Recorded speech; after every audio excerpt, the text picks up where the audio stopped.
It is clear that this nation, in concert with all the free nations of this hemisphere, must take an ever closer and more realistic look at the menace of external communist intervention and domination.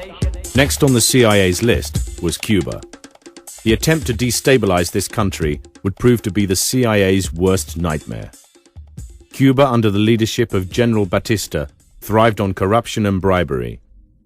In January 1960, the overthrow of Batista by Fidel Castro and his revolutionary army would mark the turning point for Cuba.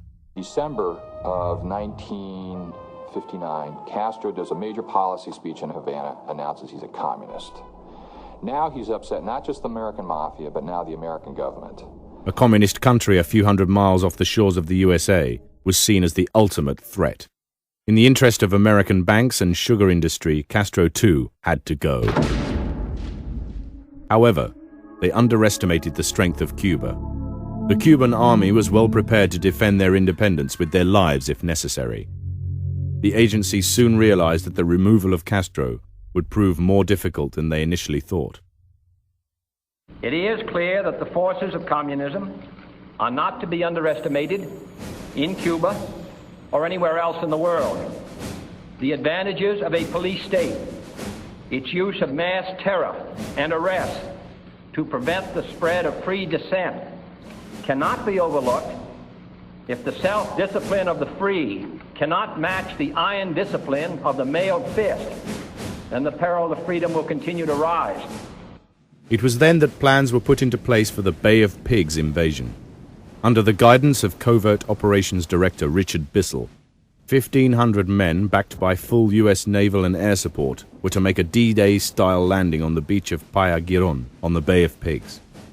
They were then to join forces with what was believed to be a large anti-Castro underground coalition, recruited by the likes of George Bush, a top CIA official at that time. At the end of 1960, these plans were given the stamp of approval by President John Kennedy. However, after consulting with his brother Bobby Kennedy and other civilian advisors, several flaws were discovered. It was then that Kennedy withdrew his decision and firmly ruled out any direct U.S. troop involvement or large-scale American air support. This order was ignored.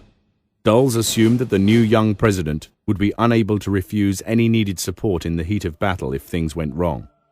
During the night of April 15th, 1961, CIA-piloted bombers destroyed Cuba's minuscule air force. At midnight 2 days later, troops invaded the Bay of Pigs, only to run headlong into Castro's tanks. The troops were forced to dig in on the exposed beach and wait for the Navy and Air Force to arrive. It was then that Dulles made the call to Kennedy, insisting that he authorize planes and ships to bail out the stranded troops.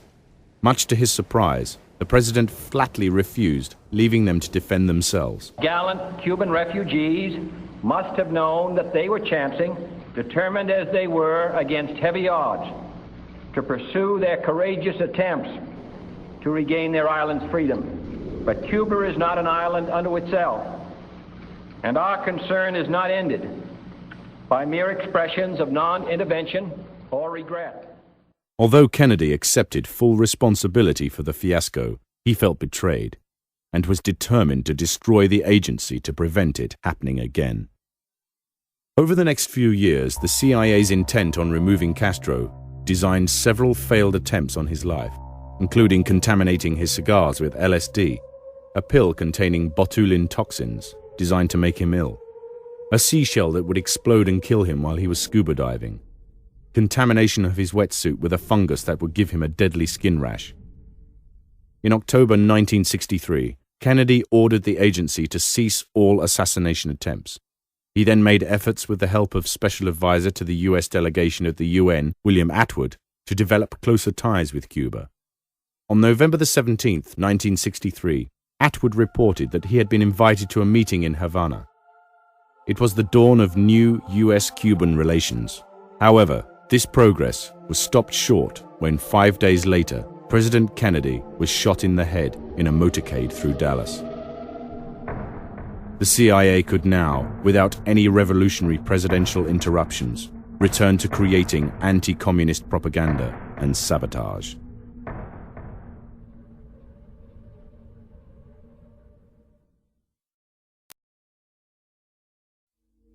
By 1964, Vietnam had replaced Cuba as the greatest threat to the agency. They were determined to make Vietnam their own personal war. It would be an opportunity to restore some honor to their damaged reputation. It also provided the perfect testbed for weapons that had waited in readiness throughout the Cold War. William Colby led the Phoenix program, the centerpiece of the efforts of the CIA in Vietnam. Colby realized that the Vietnamese War had two fronts: the conventional war that was being fought against the North Vietnamese army, and the sophisticated guerrilla war that was being carried out by the Viet Cong. Project Phoenix was designed to tackle the Viet Cong problem. Operatives would pay as much as $20,000 for a crucial name or piece of information. Suspected VC and VC sympathizers were to be assassinated by special hunter-killer teams. An estimated 20,000 suspected communist supporters were killed without trial as a result of this program. Among its other covert operations was the use of the supposed-to-be commercial airline Air America to ferry its own operatives, concealed weapons and drugs into Saigon. Unfortunately, Air America in return was transporting raw opium, which after being refined in Thailand, found its way back to Saigon in the form of heroin that went on sale to the US troops in the jungles and rice fields. William Colby, like those before him, had made the vital mistake of underestimating the abilities of the enemy. The Vietnamese had been for almost a millennium fighting off foreign invaders and had by now perfected guerrilla tactics. In the end, the Americans were forced out of Vietnam. The CIA had, however, emerged victorious. Vietnam was the paving ground for some of its most frightening theories and would set the tone for the company's actions in the years to come.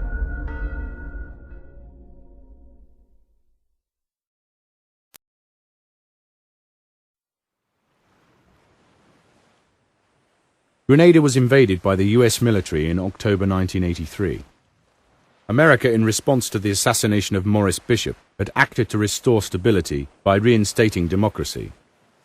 Maurice Bishop's PRC party was a pan-socialist one with links to Russia, Cuba, and China.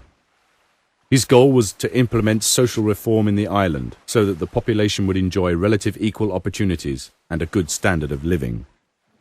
Rumors have it that the CIA, with the assistance of Bernard Cord, the insurrection leader, had planned the demise of Maurice Bishop and the PRC. CIA did not need another communist-aligned nation so close to its borders, and to prevent this, nothing would stand in their way.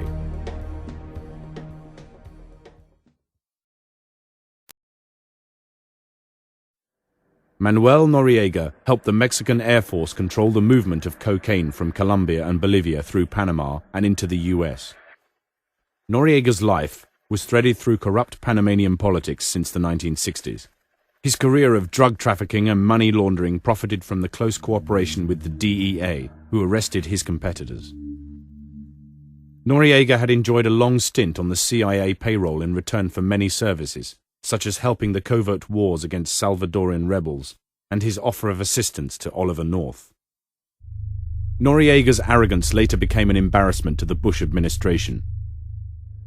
Noriega's reign was concluded when George Bush ordered the Operation Just Cause invasion in December 1989, in what was summarized as the most expensive one-man drug bust in history. General Omar Torrijos preceded him, a populist whose rule was ended in a suspicious 1981 plane crash that some believe was CIA arranged.